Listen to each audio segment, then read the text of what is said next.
Jai Mahamaya ki jai, Vishveshwari Mata ki jai, Bole Baba ki jai.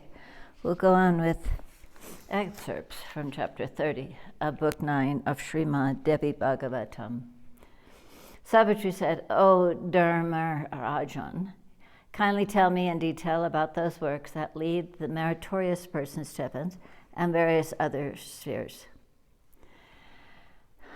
Yama said, "O child, he who gives rice and food to the Brahmins in India go to the Shivaloka, where he dwells for the great respect for years, equivalent to the measure of that food. That giving of boiled rice and other edibles is a great charity, and this can be done not only to the Brahmins, but to the other castes also, where similar results follow.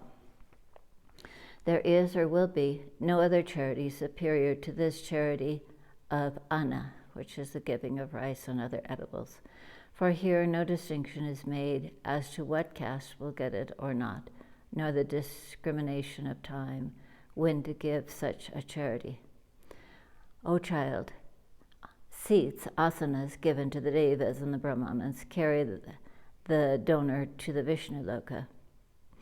Giving excellent cows yielding milk to Brahmanas take the donor to Vishnu Loka. Excuse me. Where he dwells for ayunta years. And if those cows be given on a meritorious day, 4 times the merits occur. He who gives with devotion cows to the Brahmanas in Bharata remains in the Chandra Loka for 1 ayuta years and is glorified. To give lights to the Devas and the Brahmanas glorifies a man in Agni Loka, the region of fire, for 1 manvantara. To give elephants to the Brahmins in Bharata makes one sit in the same throw with Indra for his life period.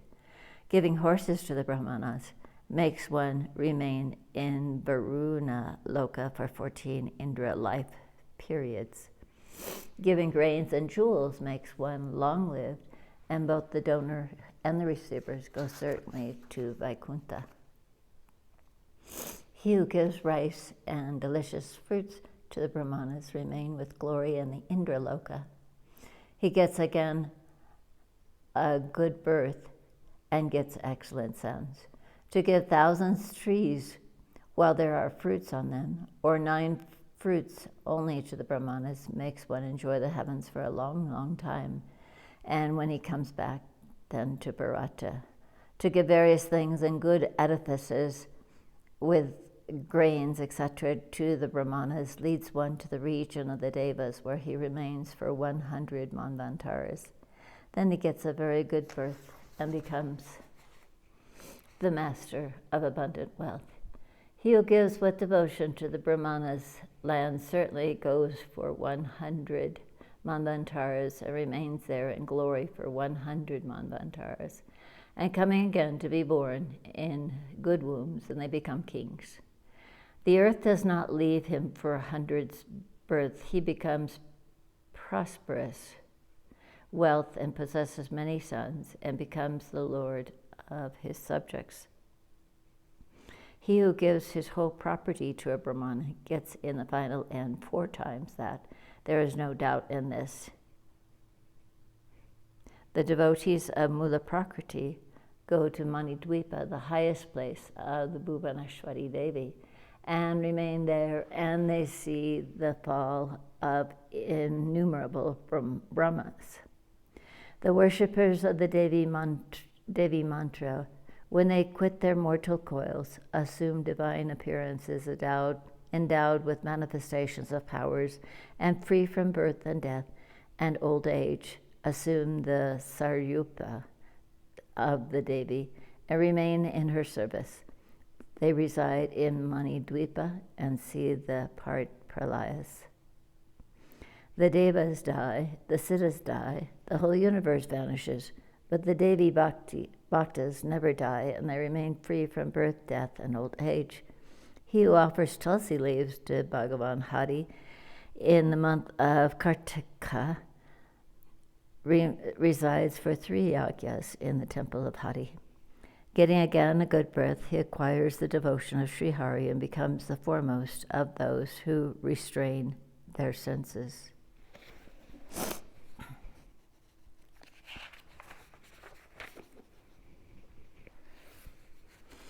He who performs the Shivaratri vow in the Bharata Varsa resides with great joy in the Shiva Loka for 7 manvantaras.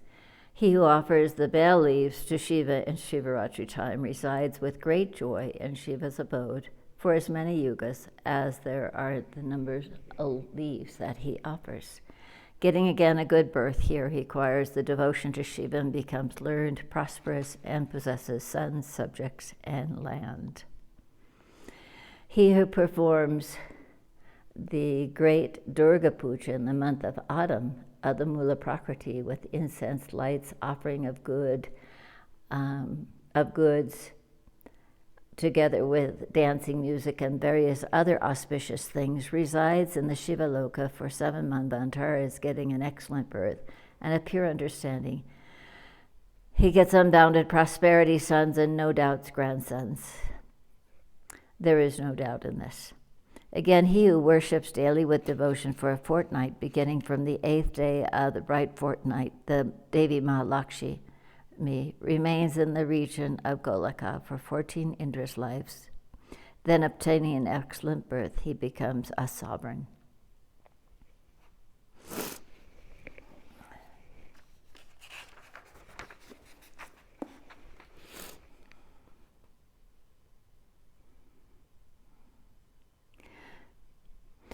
Of all the sacrifices, the Devi Yagya, or the sacrifice before the Divine Mother, is the best, O fair one. Of old, Vishnu, Brahma, Indra, and when Tripusandara was killed, Mahadeva did such a sacrifice.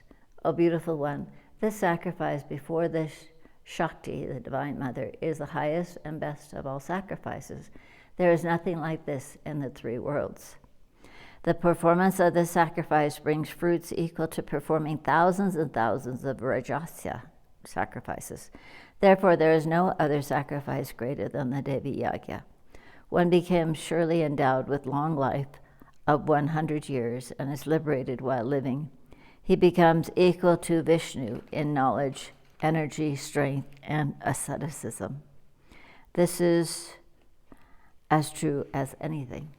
O child, this Devi Yagya is the highest of all the sacrifices, as Vishnu is the highest amongst the Devas, Narada amongst the Vaishnavas, and Vedas amongst all the Sastras, the Brahmanas amongst all the castes.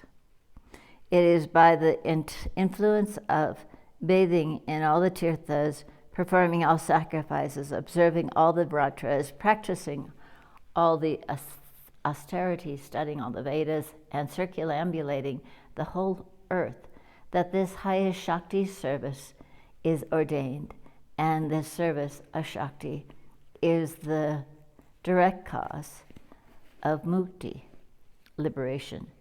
To worship the lotus feet of the Divine Mother is the best and highest is stated in all the Puranas, in all the Vedas, and in all the sacred scriptures. To sing the glories of Mula Prakriti, to meditate on her, to chant her names and attributes, to remember her stotas, now bow down before her, to repeat her name and to drink daily her water after washing her feet, and the offerings already offered to her that are approved by all, and everyone desires this.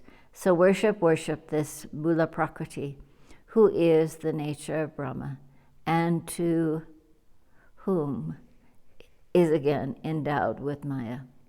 O child, take your husband and live happily with him in your house. O child, thus I have described to you the fruition of the karmas.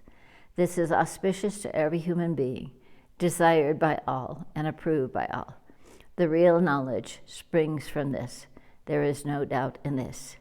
Here ends the 30th chapter of the 9th book on the conversation between Savitri and Yama and on the fruition of karmas in the great Purana, Srimad Devi Bhagavatam of 18,000 verses by Maharishi Veda Vyasa.